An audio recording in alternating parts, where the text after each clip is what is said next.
এই দেখুন বন্ধুরা কতটা সুন্দর হয়েছে কাঁঠাল দানার রেসিপিটা।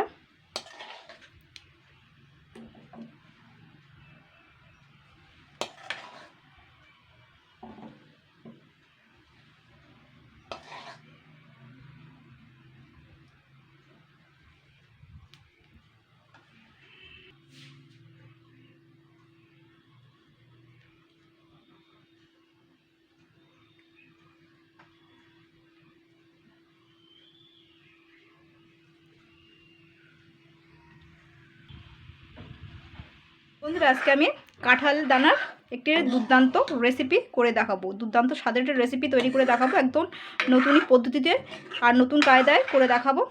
তো সত্যি বলছি টেস্টটা কিন্তু অসাধারণ হয়েছে কাঁঠাল দানার এই রেসিপিটা। আর এই রেসিপিটা কিন্তু এত সুন্দর হয়েছে তরকারিটা যে আপনারা শুধু শুধুও খেতে পারবেন। আর ভাত রুটি তো যদি মনে করেন যে ভাত রুটির সঙ্গে খাবেন সেটাও খেতে পারেন। তো চলুন দেখে নেওয়া যাক রেসিপিটা।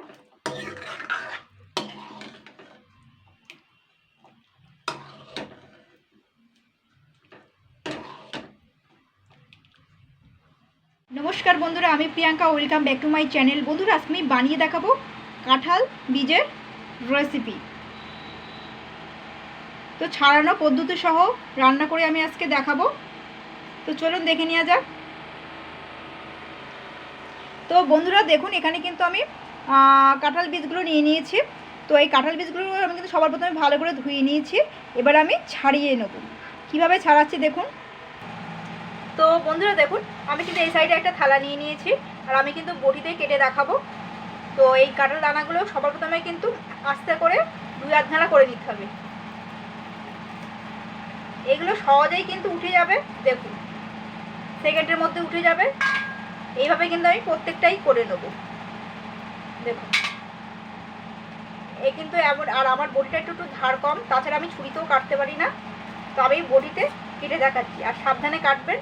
বটিতে ধার থাকলে অসুবিধা নেই, ঠিক আছে। তো এইভাবে কাঁঠাল বীজের এইভাবে খোসাগুলো এইভাবে ছাড়িয়ে নিতে হবে। কিন্তু কিছু করতে হচ্ছে না, এমনি হালকা একটু আলতোভাবে করবেন, উঠিয়ে যাবে। সমস্ত কিন্তু খোসাগুলো ছাড়াতে হবে, এগুলো কিন্তু শক্ত খোসা। দেখুন এইভাবে কিন্তু সমস্ত কটাই করে নেব, যে কটা আছে সে কটাই করে নেব।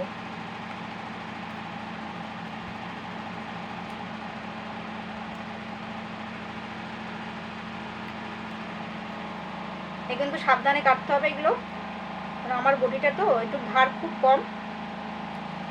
এই দেখুন এইগুলো কিন্তু এই কাঁঠাল দানা ভাজা কিন্তু খেতে খুব ভালো লাগে, একদম ভাজা করেও দেখাবো। তো এইভাবে আমি ছাড়িয়ে নেবো সমস্ত। এর গায়ে কিন্তু একটুও যেন খোসা লেগে না থাকে। এই দেখুন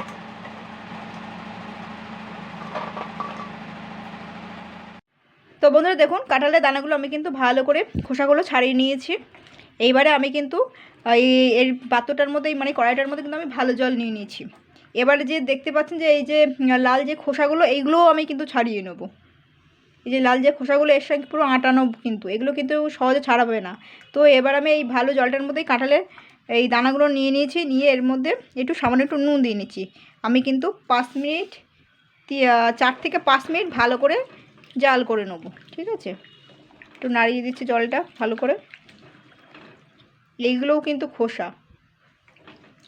তো যাই হোক আমি একটু ভালো করে জাল করে নেব, এই ধরুন 5 মিনিটই, তার বেশি না।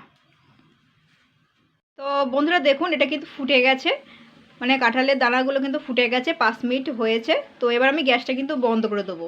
দিয়ে এবারে এই যে কাঁঠালের যে দানাটা যে ফুটিয়েছিলাম এটা কিন্তু এবার আমি ঠান্ডা করতে দেবো। তো বন্ধুরা দেখুন এটা কিন্তু অনেকটাই ঠান্ডা হয়ে গেছে। তো যাই হোক এবার এই জলটা ঝরিয়ে আমি কিন্তু ঠান্ডা জলে ধুয়ে তারপরে একটি পাত্রে আমি কিন্তু তুলে নেবো এই কাঁঠালের দানাগুলো। জলটার মধ্যে দেখছেন কীরকম কালার হয়ে গেছে। তো বন্ধুরা দেখুন আমি কিন্তু ভালো করে কিন্তু ধুয়ে নিয়েছি। এখানে একটা কিন্তু আমি লাইলনের ব্যাগ নিয়ে নিয়েছি। এবার এই লাইলনের ব্যাগটার ওপর কিন্তু আমি জোরে জোরে ঘষবো। দেখুন খোসাগুলো সব উঠে যাবে, জোরে জোরে কিন্তু ঘষতে হবে, খোসাগুলো কিন্তু সুন্দর ছাড়িয়ে যাবে। এইভাবে করতে হবে, একবারে হয়ে যাবে অনেকগুলো করে খোসা ছাড়ানো। এইভাবে এইভাবে ডলতে হবে। লাইলনের ব্যাগ কিন্তু, এমনি নর্মাল কাপড়ের ব্যাগ নিলে হবে না, লাইলনের ব্যাগই নিতে হবে। দেখুন এগুলো আস্তে আস্তে ছাড়িয়ে যাবে, কিন্তু খোসাগুলো সব ছাড়িয়ে যাবে।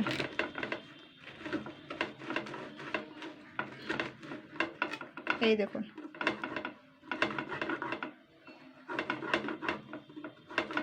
মোটামুটিভাবে ছাড়িয়ে নিতে হবে সব।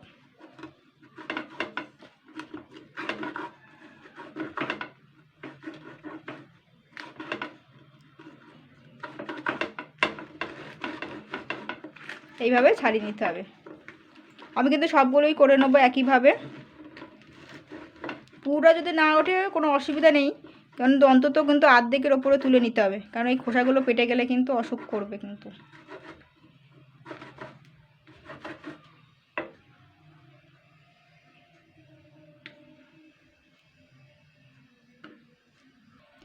তো বন্ধুরা দেখুন, আমি কিন্তু অর্ধেকের ওপরে সবকটাই ছাড়িয়ে নিয়েছি। তো আপনারা চাইলে পুরোটাও ছাড়িয়ে নিতে পারেন, তো একটা দুটোর জন্য একটু অসুবিধা হবে না। তো এবার আমি এই কড়াই থেকে তুলে নিয়ে একটি পাত্রে তুলে নেব। আমি কিন্তু অর্ধেকের ওপরে সব ছাড়িয়ে নিয়েছি, আর গোটা কয়েক আছে। তো যাই হোক, এবার আমি এগুলো একটা পাত্রে তুলে নেব। বন্ধুরা কাঁঠালের দানাগুলো কিন্তু আমার ছাড়ানো হয়ে গেছে। তো এবার আমি এখানে একটা গুঁড়ো মশলার ব্যাটার করে নেব। তো এখানে কিন্তু আমি সামান্য চিনি, সামান্য নুন আর হলুদ গুঁড়ো নিয়ে নিয়েছি। আর আমার কাছে শুকনো লঙ্কাটা ছিল না, তো শুকনো লঙ্কাটা আমি শুকনো লঙ্কার গুঁড়োটা নেই বলে তো আমি এখানে শুকনো লঙ্কা ব্যবহার করছি। আপনারা গুঁড়োটা ব্যবহার করতে পারেন। তো আমি এই কাঁচিতে ছোটো ছোটো করে টুকরো করে নিচ্ছি। এটাও কিন্তু ভালো করে রান্না করলে কালারও ভালো কালার আসবে। যাই হোক, এর মধ্যে একেবারে বাটির মধ্যে নিয়ে নিচ্ছি। আপনারা যদি মনে করেন জিরের গুঁড়ো ধনে গুঁড়ো নেবেন, সেটা নিতে পারেন। তো এখানে আমি কি কি নিয়েছি দেখুন। এই শুকনো লঙ্কাটা আমি নিয়ে নিয়েছি, লাল লঙ্কা, আর এর মধ্যে নুন, চিনি, হলুদ গুঁড়ো, আর এখানে 1 চামচ আদা বাটা, রসুন বাটা 1 চামচ করে করে 2 চামচ। আর এখানে একটা পেঁয়াজটা কিন্তু ভালো করে কুচিয়ে নিয়েছি। আর এটা হচ্ছে কাসুরি মেথি, ঠিক আছে। আর এখানে কিন্তু 2 চামচ কিন্তু বেসনের গুঁড়ো নিয়ে নিয়েছি। এবার আমি এই ব্যাটারটা করব। এখানে একটা ম্যাগির মশলা নিয়ে নিয়েছি। তো ম্যাগির মশলাটা কিন্তু আমি একটুখানি কেটে নেবো। কেটে নিয়ে আমি এখানে অল্প করে নিয়ে নেবো। এখানে জাস্ট কিন্তু অনেকটা আছে, ঠিক আছে, এটা অনেকটা আছে, স্পাইসি ঝাল ঝাল মতন। তো এতে হয়ে যাবে, মানে এই অর্ধেকটা আমি দিয়ে দিয়েছি ধরুন। আর এখানে দিচ্ছি নুনটা কিন্তু বুঝে শুনে দেবেন, যেহেতু ম্যাগির মশলায় নুন থাকে, আর এই জলজিরাও একটু নুন নুন ভাব থাকে। তো জলজিরা প্যাকেটটা আমি পুরোটাই কেটে দেবো। জলজিরাও কিন্তু খাওয়া কিন্তু খুবই ভালো। জলজিরা প্যাকেটটা নিচে, এগুলো 1 টাকা করে দাম, ঠিক আছে। আমি পুরোটাই দিয়ে দিচ্ছি, এটা দিয়ে দিলাম। আর আপনারা চাইলে একটুখানি দিতে পারেন, ওই টমেটো কুচোনো। তো আমার কাছে টমেটো নেই বলে তো আমি এখানে 2 টাকার দামে টমেটো কাঁচা ব্যবহার করছি। এতে তরকারি কালারটাও কিন্তু খুব ভালো আসবে, ঠিক আছে। আপনি একটা থাকলে একটা দেবেন, নাহলে 2টো দেবেন, 2টোও দিতে পারেন। কাঁঠালের দানা ধরুন 200-300 গ্রাম আছে। তো এবার আমি অল্প জল দিয়ে একটা ব্যাটার করে নেব।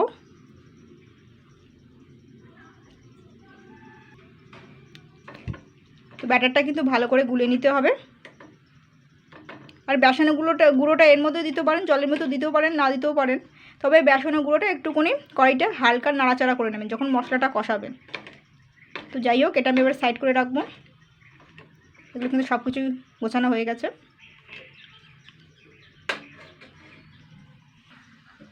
এবার এটা আমি সরিয়ে এবারে আমি কড়াই বসিয়ে দেবো, গ্যাসটা জ্বালিয়ে দেবো।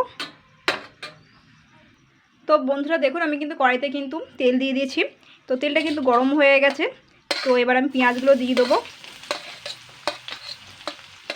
পেঁয়াজটা একটুখানি 2 মিনিট 3 মিনিট নাড়াচাড়া করে নিতে হবে কিন্তু, তবে বেশি পুড়িয়ে ফেলা যাবে না, ঠিক আছে। আর এখানে এই বেসনের গুঁড়োটাও আমি দিয়ে দিচ্ছি। এর সঙ্গে আমি বেসনের গুঁড়োটাও ভেজে নেবো। একটা হালকা ফ্লেভার আসবে, হালকা না ভালোই আসবে খেতে। খেতে কিন্তু দারুণ লাগবে, সত্যি কথা বলছি। তো যাই হোক, আমি কিন্তু 2 চামচই ব্যবহার করছি বেসনের গুঁড়োটা। তো এটা আমি জাস্ট 2 মিনিট মতন হালকা নাড়াচাড়া করে নেবো। তবে যেন খেয়াল রাখতে হবে বেশি পুড়ে যেন না যায়, হালকা লাল করে ভেজে নেবেন। এই দুটো আমি হালকা লাল করে ভেজে নেব। তো তো বন্ধুরা দেখুন সুন্দর হালকা লাল লাল হয়ে গেছে, পাশ দিয়ে হালকা হালকা লাল লাল ভাব এসছে। এটা সুন্দর কিন্তু ভাজা হয়ে গেছে। এগুলো কিন্তু আমি হাই হিটেই করে নিয়েছি, জাস্ট 2 মিনিট, কিন্তু তার বেশি না, কিন্তু পুড়ে গেলে হবে না কিন্তু। এবার আদা রসুন বাটাটাও দিয়ে দিচ্ছি আমি সুন্দর। এটা কিন্তু জাস্ট 1-2 মিনিট নাড়াচাড়া করানো হবে, জাস্ট 1-2 মিনিট, তার বেশি না কিন্তু। এটা একটু আদা রসুনের গন্ধ থাকবে, একটু তরকারিতে হালকা ফ্লেভার থাকবে, হেভি লাগবে কিন্তু। তো যাই হোক, এবার আমি যে ব্যাটারটা করে রেখেছিলাম বন্ধুরা, এটা কিন্তু আমি সঙ্গে সঙ্গে দিয়ে দেবো। এটা দিয়ে আমি জাস্ট 2 মিনিট কষিয়ে নেবো, 2-3 মিনিট। এবার কিন্তু ভালো করে 2-3 মিনিট কষিয়ে, দেখুন কালারটা কিন্তু দারুণ আসবে কিন্তু। জাস্ট 2-3 মিনিট ভালো করে কষিয়ে নিতে হবে আগে। তো 2-3 মিনিট ভালো করে নাড়াচাড়া করে নিচ্ছি। দেখুন কড়াইয়ের গায়ে কিন্তু লেগে লেগে যাচ্ছে। এবারে যে কাঁঠালের যে দানাগুলো রেখেছিলাম সেটা কিন্তু আমি দিয়ে দেবো। দিয়ে আমি এটা দিয়েও আমি 2-3 মিনিট কষিয়ে নেবো। একটু জল দিয়ে দেবো, যেহেতু কিন্তু কড়াইতে লেগে যাচ্ছে কড়াইয়ের নিচটা। এটা দিয়েও কিন্তু আমি একটুখানি কষিয়ে নেবো ভালো করে।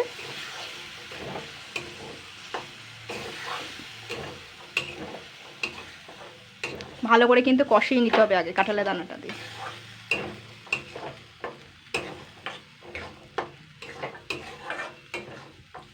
দেখুন কতটা সুন্দর লাগছে, আর খেতে কিন্তু অসাধারণ লাগবে। ভাত, রুটি, পরোটা যাই বলেন, খেতে কিন্তু অসাধারণ লাগবে।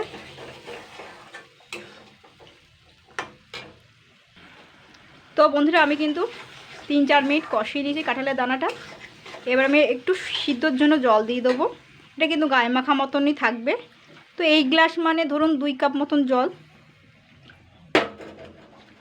আমি কিন্তু 10 মিনিট ভালো করে হাই হিটে ভালো করে কিন্তু জাল করে নেবো কিন্তু। এটা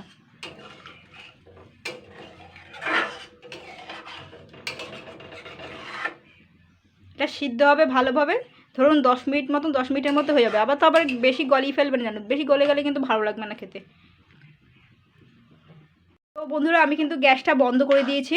তো এইটা কিন্তু টেক্সচারটা এরকমই থাকবে দেখুন। আর ঠান্ডা হয়ে গেলে কিন্তু পুরোপুরি জমে যাবে। তো এর মধ্যে আমি কিন্তু গ্যাসটা বন্ধই করে দিয়েছি। এইবারে ঠিক গ্যাসটা বন্ধ করে দিয়ে পর সঙ্গে সঙ্গে এই কাজটা কিন্তু করতে হবে। এই কাসুরি মেথিটা একটু ডলে দিয়ে দিতে হবে।